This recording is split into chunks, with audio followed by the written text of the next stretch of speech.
All right, let's go back to one of our top stories where Lt-Col Ntate Khumalo has today told the Madlanga Commission how the political killings task team Dockets sat idle after being transferred to Pretoria. He spent the day testifying at the inquiry, which is looking into the allegations of criminal infiltration in the criminal justice system. We want to know your thoughts. Remember, you can send us your comments and questions on WhatsApp to 072-110-5584, or you can give us a call on 010-594-6010, or you can also engage with us on X at Newzroom 405. We're now joined by Criminologist Professor Dumisani Mabunda, who's going to help us unpack today's proceedings at the Madlanga Commission. Professor, thank you so much for your time and for joining us this evening. So, the first witness to take the stand at the Madlanga Commission this morning was Major General Mary Motsepe, and she spoke quite extensively with regards to the moving of those 121 dockets from KZN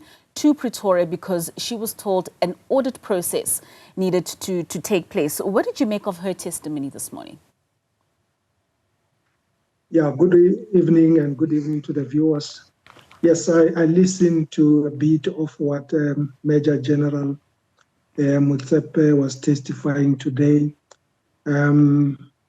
Also as to how she was instructed to deal with those dockets from the PKTT. But what struck me is that if the SAPS continue with this notion of comply and complain later, then we are heading into the wrong direction. Yes, in the past it used to be like that, but when you look at high-ranking officers who are coming to this committee to indicate that they received instructions and they don't explain whether they had powers and authority to say this is an unlawful order, I cannot carry it out. Perhaps the culture of fear has gone up to the higher echelons of the SAPS in such a way that they didn't have an opportunity to refuse an unlawful order. We heard when she was saying that she was told to organize a team that would take over in terms of investigating those dockets. And she had to scramble around to look for members.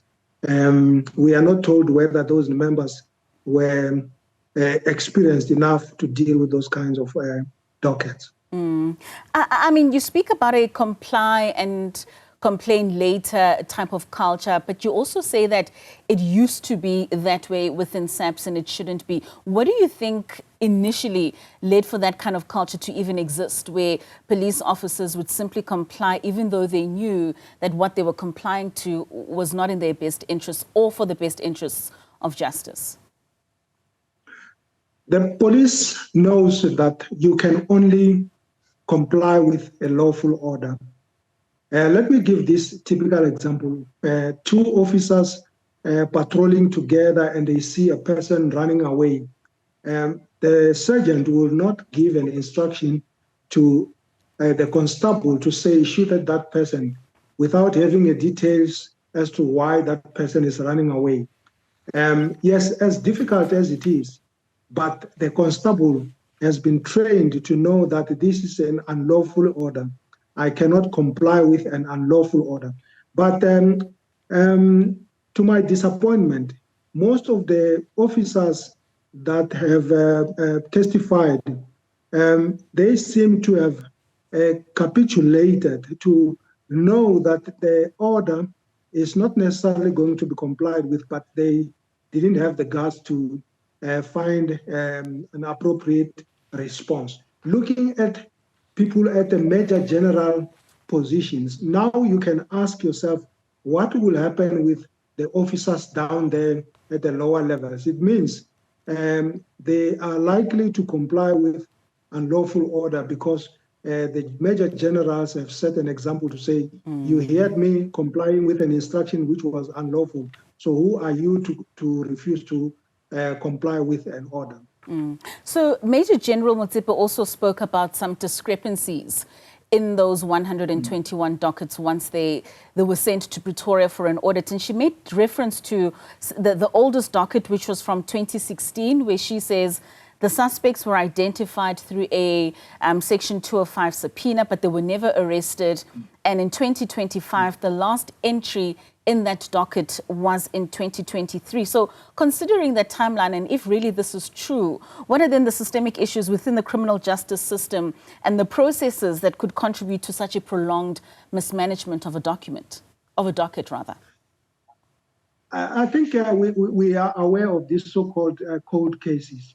Yes, in certain instances, old dockets can be reviewed since new evidence has come about. But what can happen or assist the SAPS moving forward as we move to the technological space?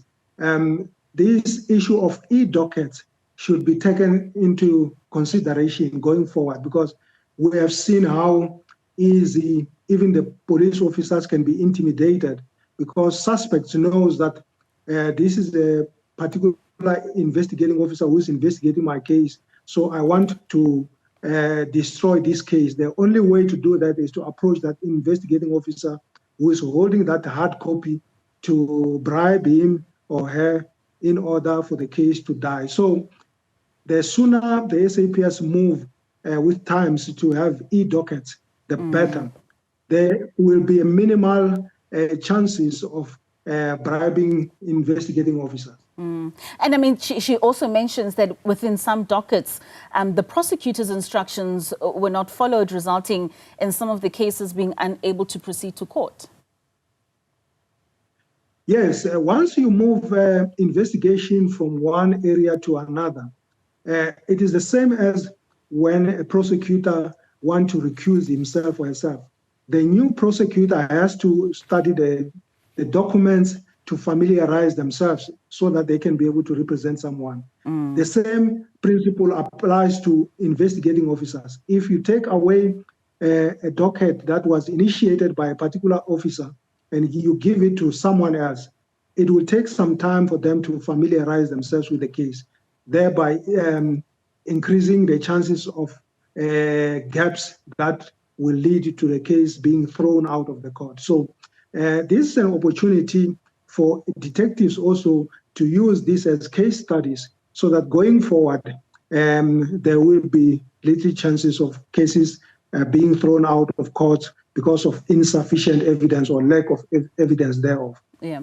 So we also heard from Lieutenant Colonel Ntate Khumalo, who was with the PKTT. I mean, he's a member of the PKTT. And I think what was quite interesting is just to listen to how specialized the PKTT is in terms of the expertise, the skill that is put together, and how in their different skill sets they're able to tackle a particular case and get to certain findings.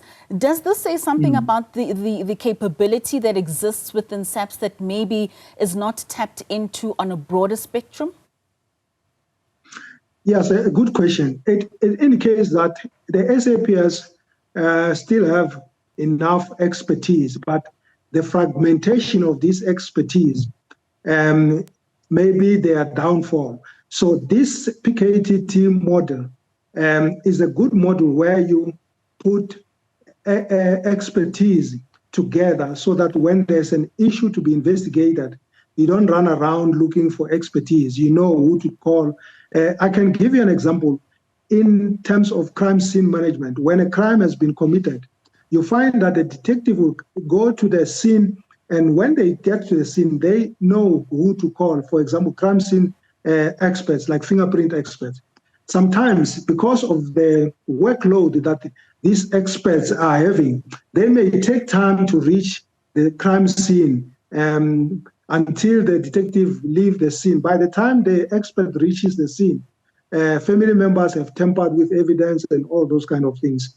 So this model by the PKTT was the good model so that when they have to investigate a case, they know that they have relevant expertise that can be mobilized at the shortest time possible. So are we saying that could it be maybe budget constraints, that this can't be a model that we could duplicate throughout many other spheres within SAPS? I think it's a good model.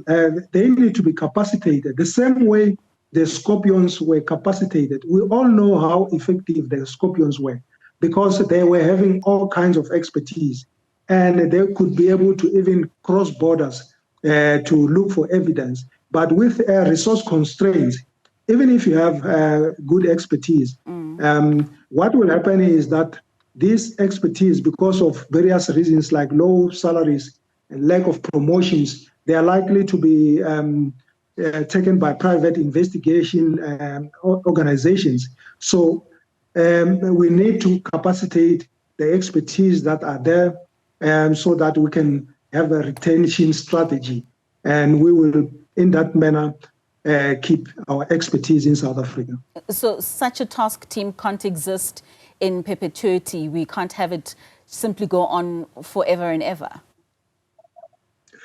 I think for a start, this was a good beginning, but as has been indicated, you cannot concentrate only on one area because crime is ravaging South Africa generally.